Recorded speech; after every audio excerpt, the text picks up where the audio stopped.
Interesting times are definitely coming. First of all, Happy New Year, and the last episode of Stranger Things came out, and I actually liked it. I think the episode came down in ratings because previous episodes were trash. And I've spoken about how the woke mob got to them, because Will's 10-minute long dialogue, which sucked by the way. And then people start messaging me telling me that the show has always been woke, and that it's about kids that are different.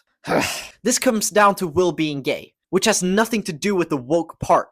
I knew since the first episode of Stranger Things when Joyce mentions that Will's father called him queer. So anyone who actually watches the show and is not pretend watching whilst playing games or scrolling on TikTok on their phones would know that. But that's not why the show got woke. Woke is when you make a huge deal out of it and try to make it the centerpiece of the story. And that is supposed to be so important though it has zero context to the story. But they say yes it does because he needed to conquer his fears. But no, it added zero context and the whole scene was just weird. But whatever. Besides that, I liked the ending.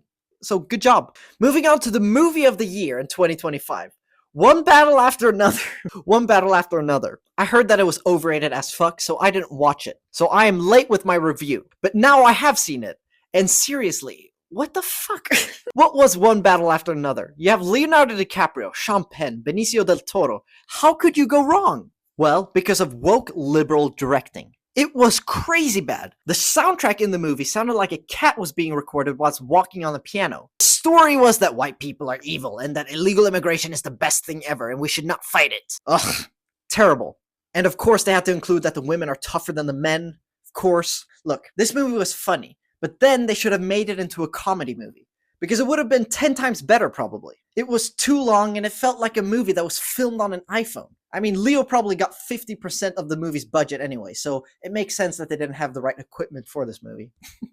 This movie flopped at the box office because people don't want to pay to see shit. So if it wins any Oscars, it makes totally sense because the institution has lost all credibility and respect. It's a political joke nowadays. That's it. What are your thoughts about the woke movie industry? Subscribe and follow for more.